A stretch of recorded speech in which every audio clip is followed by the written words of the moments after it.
ಬೆಳಿಗ್ಗೆ ಎದ್ದ ತಕ್ಷಣ ನಮ್ಮನೆ ತೊಟ್ಟಿ ಒಳಗ ಹಾವು. ಇವ ಯಾರೇ ಇವನು ಯಾರ್ಯಾರು ಬರ್ತಾರೋ ಮರ ಈ ಮನ್ಯಾಗ? ಅಯ್ಯೋ ನಮಗಂತೂ ಫುಲ್ ಮೀಟರ್ ಆಫ್. ಆದ್ರೆ ಅದ್ ನೋಡಿ ಎಷ್ಟು ಕ್ಯೂಟಾಗಿ ಆಟ ಆಡ್ತಿದೆ. ಮೇಲ್ಗಡೆ ಬೇಸಿಗೆ ಬಿಸಿಲು ತಡ್ಕೊಳಕ್ ಆಗ್ದಲ್ಲಿ ಅದು ನಮ್ಮನೆ ತೊಟ್ಟಿ ಒಳಗೆ ಸ್ವಿಮ್ಮಿಂಗ್ ಮಾಡ್ತಿದೆ. ನಮಗೆ ಹಾವು ಬಂದಿದೆ ಅನ್ನೋ ಗಾಬರಿ ಇದ್ರೆ ನಮ್ಮ ಪಕ್ಕದ ಮನೆ ಆಂಟಿ ಹಾವು ನೋಡಿ ಏನಂತ ಹೇಳ್ತಿದಾರೆ ನೋಡಿ. ಎಷ್ಟು ಚೆನ್ನಾಯ್ತಂತೆ ಬಂದ್ ಕಚ್ಚಿದ್ರೆ.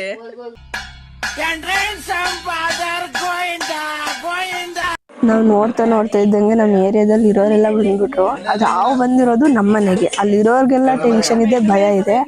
ಆದ್ರೆ ನಮ್ಮ ಅಮ್ಮನ್ ನೋಡಿ ಆರಾಮಾಗಿ ಕುತ್ಕೊಂಡ್ ಪಾತ್ರೆ ತೊಳಿತಿದ್ದೆ. ಅದಕ್ಕೊಂಚೂರು ಟೆನ್ಷನ್ ಇಲ್ಲ. ಆದ್ರೆ ಅವರೆಲ್ಲ ಫುಲ್ ಗಾಬರಿಯಲ್ಲಿ ಹುಡುಕ್ತಿದ್ದಾರೆ ಅದನ್ನ. ಆಮೇಲೆ ನಮ್ಮ ಪಕ್ಕದ ಮನೆ ಅಂಕಲ್ ಬಂದ್ರು. ಅವರು ಹಿಡಿಬೇಕು ಅಂತ ಟ್ರೈ ಮಾಡ್ತಿದ್ರು. ಆದ್ರೆ ಅದು ಆಗ್ಲೇ ಇಲ್ಲ. ಅದು ಫುಲ್ಲು ಒಂಥರ ಜಾರ್ಕೊಂಡು ಹೋಗ್ತಿತ್ತು. ಎಷ್ಟು ಹಿಡಿಯಕ್ ಟ್ರೈ ಮಾಡಿದ್ರು ಒಳಗಡೆ ಹೋಗೋದು ಹೊರಗಡೆ ಬರೋದು ಮಾಡ್ತಿತ್ತು.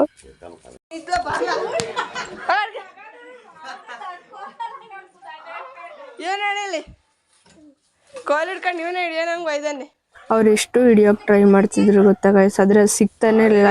ಜಾರ್ಕೊಂಡು ಹೋಗ್ತಿತ್ತು. ಮತ್ತೆ ಒಳಗಡೆ ಹೋಗಿ ಕುತ್ಕೊಬಿಡೋದು ಒಂದೊಂದ್ಸಲ ಆತರ ಮಾಡ್ತಿತ್ತು. ಆದ್ರೆ ಅವರು ಎಷ್ಟು ಧೈರ್ಯದಿಂದ ಕುತ್ಕೊಂಡು ಹಿಡಿತವ್ರೆ. ಅಲ್ಲಿ ನಮಗ್ ನೋಡ್ತಿರೋರ್ಗೆ ಫುಲ್ ಹೆದರಿಕೆ ಆಗ್ತಿತ್ತು. ಆಮೇಲೆ ಕೊನೆಗೂ ಸಿಕ್ತು ನೋಡಿ. ಅಂಕಲ್ ಒಂದ್ ಚಮಕ್ ಕೊಟ್ರು. ಫುಲ್ ಹಿಂಗ್ ಎತ್ತು ಫುಲ್ ಎಲ್ಲರಿಗೂ ಮೀಟರ್ ಆಫ್.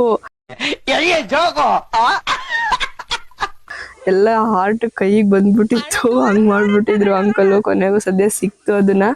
ಆಮೇಲೆ ಅದನ್ನ ತಗೊಂಡೋಗಿ ದೂರದಲ್ಲಿ ಬಿಟ್ರು ಸೇಫ್ ಆಗಿ. ಅದು ಏನು ಮಾಡ್ಲಿಲ್ಲ. ಅದಕ್ಕೆ ಚಿಕ್ಕ ಹಾವಲ್ವಾ, ಸೊ ಸೇಫ್ ಆಗಿ ಬಿಟ್ರು ಅದನ್ನ. ಅದಾದ್ಮೇಲೆ ನನ್ನ ಪರಿಸ್ಥಿತಿ ನೋಡಿ ಇಲ್ಲಿ ಹೆಂಗಾಗಿದೆ. ಮಾವಿನ ಗಲಾಟಲ್ಲಿ ನನ್ನ ಪಲಾವಿಗೆ ಇಟ್ಟು ಅದು ಎಷ್ಟು ವಿಶಾಲ ಆಯ್ತು ಅನ್ನೋದೇ ಗೊತ್ತಾಗ್ಲಿಲ್ಲ ಗೈಸ್. ಶಿಟ್.